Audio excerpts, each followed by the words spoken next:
আমাদের ছেলেদেরকে সুরসুরি দেয় এমন পোশাক যারা পরে আর বলে দেহ আমার, পোশাক পরার অধিকার আমার, আমরা এই অধিকার মানতে রাজি না। চেষ্টা করবেন তা হতে পারে না।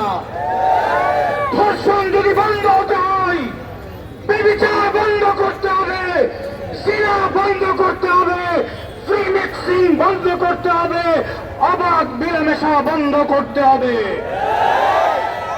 আজকে নাটক সিনেমায় ছেলে মেয়েদের অবাধ মিলামেশার শিক্ষা দেওয়া হয়।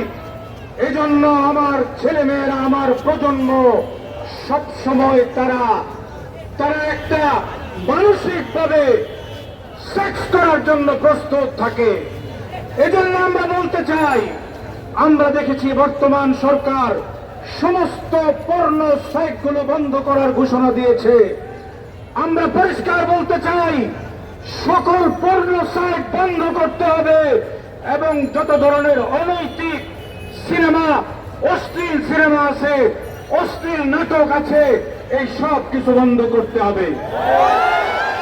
আজকে পোশাক পরার স্বাধীনতার নামে আমাদের ছেলেদেরকে সুরসুরি দেয় এমন পোশাক যারা পরে আর বলে দেহ আমার, পোশাক পরার অধিকার আমার, আমরা এই অধিকার মানতে রাজি না। আমাদের পরিষ্কার বক্তব্য, নারী পুরুষের পোশাকের কোড থাকতে হবে, শালীন পোশাকের আইন করতে হবে। ছেলে মেয়েদের অবাধ মিলেমিশে আমরা চাই না।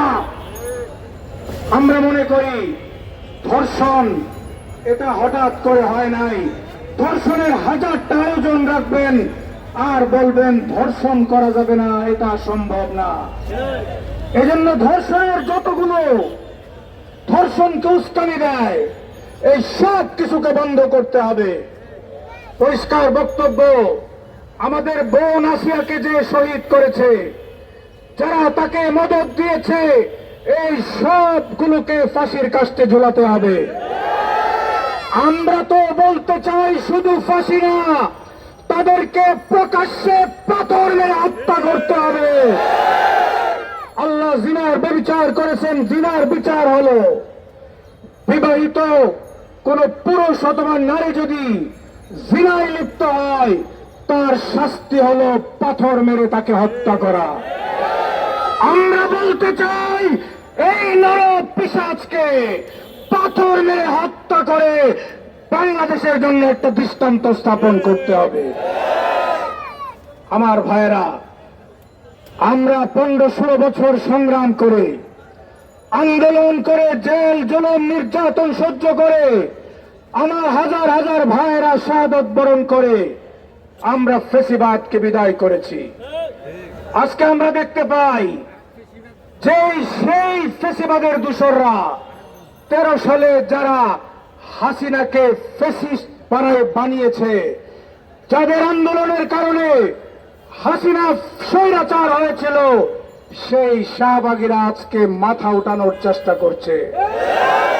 পরিষ্কার বক্তব্য, শাহবাগীরা যে আন্দোলন নিয়ে আসুক, তাদেরকে প্রতিরোধ করার জন্য আমরা প্রস্তুত আছি। শাহবাগের বিরুদ্ধে শাপলার চেতনা চলতেই থাকবে। বাংলাদেশ যতদিন থাকবে, শাপলার চেতনা থাকবে। এই দেশ শাপলার চেতনার মাধ্যমে চালাতে হবে।